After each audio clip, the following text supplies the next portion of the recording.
Hi guys, it's Mary. Welcome back.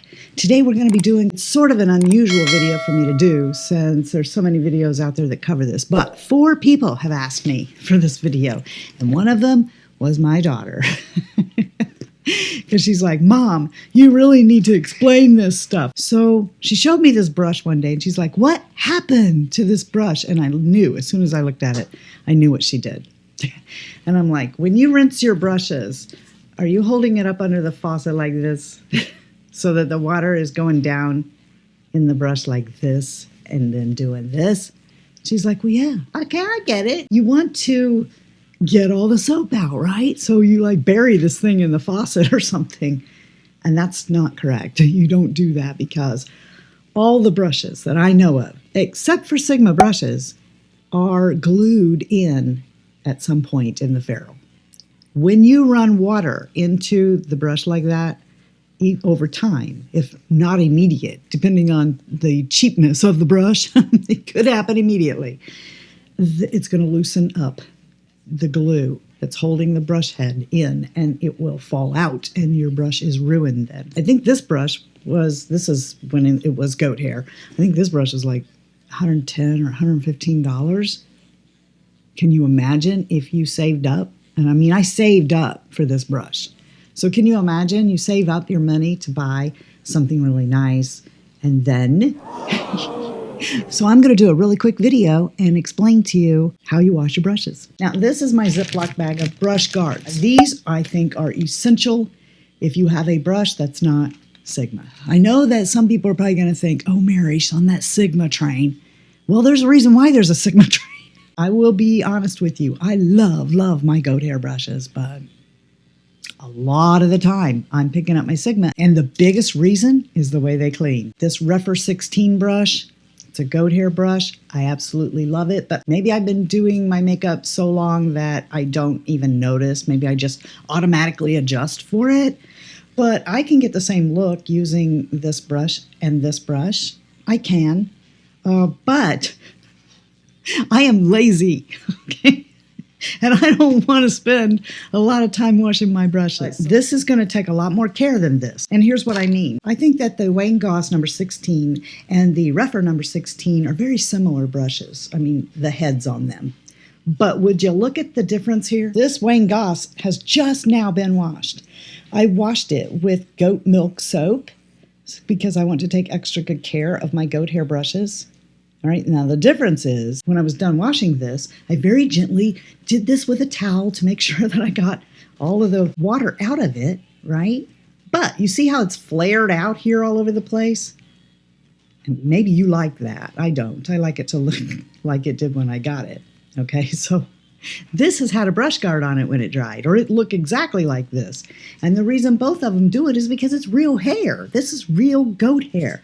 This is a synthetic brush by Sigma. All right, now I am not giving you a free license to take your Sigma brushes and be mean to them, but you can, okay? You can do this with the soap in the water, on a mat, okay? You can rinse it really hard. You can do whatever you want to this, and it keeps this same shape. I promise you, your Sigma brushes are gonna wash, and they're going to look just the same when you're done.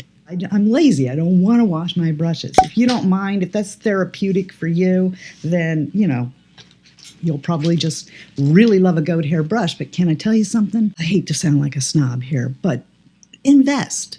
Buy Sonia G, Refer, Wayne Goss, buy a Chikuhodo, buy good Japanese handmade brushes, and you will not be disappointed.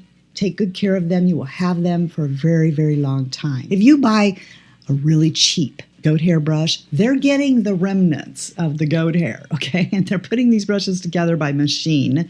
And within a few washes, they're going to be pokey and scratchy. And now that may not matter to you so much unless you are a mature older woman and your eyelids are really sensitive. And then that's when you're really going to notice the difference between using something like this and using something cheaper. Now, if you absolutely are in that place, and I've been there before, that you need a good goat hair brush that's also affordable, then I recommend the Royal Langnickel, the gold Omni-line. But anyway, I'm not here to recommend brushes. I'm just want to show you how you wash certain brushes. Drying, I think, is really important, and you're going to want one of these. So this was called a Bell, and you take this and you do this little number, and then you line up, and I hate this part because these little holes, they give me fits all the time trying to line this up. Okay? Then it sits on your countertop, and you put your brushes in like that. The water drains out, down, into your towel. You can lay it flat. Okay, but I wouldn't recommend that for any brush other than something like this that has a double end. Of course, you can't stick a double-ended brush through one of these. Where this one has it over the Bell is it's bigger. So yay. Okay, so yes. So I can put all my big brushes in here, and then it's got slots for the little ones, and you can even get like 6 little ones in one of these big ones. But you see, I will line all of my bigger handled brushes like that. I think you should wash your brushes once a week. If it's a powder brush, bronzer brush, it's a dedicated brush, I wash them once a week. Okay, I guess you could go longer. I found out that my daughter hadn't washed her brushes in like, I don't know, 6 months. Like, are you wanting to have a zit party? Your eye brushes, I don't think you should be reusing them at all. I think you need to put them aside and use other brushes, or use Cinema Secrets, which I'll show you in just a minute. I have lots of different cleansers that I use. My goat hair brushes, I like to use, is it Beekman or Beekman? Goat milk soap. I love to use that on my goat hair brushes. But for my synthetic brushes, I use, black African soap. I like Sigma's foam, baby shampoo, that big pink bar that begins with a Z. I mean, there's just so many. Solid, if you really want to pay that. And I really do recommend, and you can save 10% on all this stuff that I show you from Sigma. I don't use this one as much, but I have this. I asked for this for my birthday one year from my mom and dad, and they got it for me, and my mother thought I was absolutely crazy. She's like, why? But like on this side, you've got big nubs that wash your bigger brushes, okay? And then on the other side, you've got little that are designed for these smaller eye brushes. But to be honest, I don't use this glove anymore because this was like one of the first things they came out with. Like this one here, I think is better than that one because it's smaller. I just like this one better if I'm going to use a glove, but for the most part, these are mats. They're the same as the glove, except they lay in the sink and they have these suction cups on them. So what I do is I put soap all over these mats. And then I get a bowl of water and I will take the brushes and I will dip down in the water and on the mat, get them all over to the side after I've got them washed. You'll save on your water bill that way. And then after I'm done, I will rinse off the mats. And then using lukewarm water, I do the same thing under the faucet.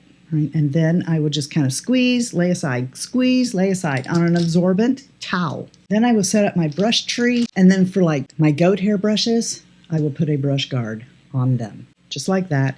Hang them upside down in the tree so that they come out looking brand new, so soft, ready to go. Love that. But the most important thing that I can tell you guys is do not ever take your brush and hold it under the faucet like this and rinse it. Either wash down with the faucet coming this way. Okay, so the faucet is pouring down into the brush head like so and get it out that way, or to the side, but never like this. Now I mentioned to you Cinema Secrets for spot cleaning. If you have a synthetic brush, I would never do this to a goat hair brush. Now I buy this stuff and I put it in this. I buy the big bottle and then I put it in this and it lasts me all year. Truly, I don't spot clean as much as I used to because, well, I have a ton of brushes now. Let's say the only eye brushes you had, maybe just 2 or 3 brushes. Here's one by BK Beauty, and as you can see, that's got some shadow in it because it's not normally that color on the end. And then I have a Sigma E36. That's usually more white than that. And it's probably going to take a long time of me washing it. What I did was I had eye pigment in here that was blue, and then I spot cleaned it with this. I only mention that because if it's a white synthetic bristled brush, this could stain it. You're not going to have any trouble with, something like this or a darker bristled brush. We're not going to probably have any problem with this one, okay, because it doesn't have like a staining purple. I'm going to link this below, but I'm going to prepare you that Cinema Secrets is not that cheap. But there's a reason why it's the industry standard spot cleaner. Hollywood makeup artists use Cinema Secrets to get their brushes clean fast between actors and whatnot. But I had a video out and I don't know what the spot cleaner was. I think it might have been e.l.f. I'm not sure. But I showed on camera how I took it, sprayed it on here, did this little number, to get it out. I think it's clean. Then I went in with Cinema Secrets on that same brush, and you should have seen all of the filth still coming off of it. So there really isn't a better spot cleaner than this. Now, they will recommend that you pour it into a container and then you take and swish and then wipe it off. I don't do that, never have. It's expensive and I don't want to waste it. So I put it in a spray bottle and then I will spray it on a paper towel. And then I will take the brush and just swirl it around here until it comes clean. My BK Beauty brush now is ready to go again. It is clean. If you like to spot clean your brushes, well, then maybe you want to do that on the daily, and then on Sunday or whatever, once a week, whatever day you choose, once a week, then really wash them. Okay, so this was something I used to do all the time when I had less brushes than I have now. And I know that if you're just starting out with brushes, maybe you just have 3 or 4 brushes and that's it. And there we go. So now this is clean. Do you see how this top one is just a little bit stained? So that's the only thing you have to worry about with white bristle brushes and Cinema Secrets. If you've used an eye pigment that stains brushes, go ahead and wash them. As far as sponges go, every single time you use a sponge, you should wash it. I'm just saying that if you really want to help out your face, don't reuse this. I'm not going to reuse this. I'm going to go in and I'm going to use my e.l.f. cleanser. You guys see me go through that in my empties all the time, and there's a reason. There's no other sponge cleanser on the market. I've tried so many. That one there will get out stains. I'm telling you, you're not going to get me away from the e.l.f. sponge cleanser. It cleans a sponge like that. Foundation is a tricky thing to get out of a sponge. Sometimes you might resort to Dawn dish soap or something like that. But let me just show you something. Universally, I think we can all agree that this here, pretty much, if you want to get something out, that's what you use, right? So this is e.l.f. concealer right here, which has been washed with this and this, and it won't come out. Now you're going to see, if I can do it one-handed, you're going to see why I say that this is the best sponge brush cleaning soap ever. Now keep in mind, I'm trying to do this one-handed, but I filled up this sponge with water, and I'm going to, incidentally, this is the e.l.f. sponge too, and it has e.l.f. concealer on it. So let's just rub that around in there. Okay. This is like one of the squishiest sponges ever. It is. It's their concealer sponge.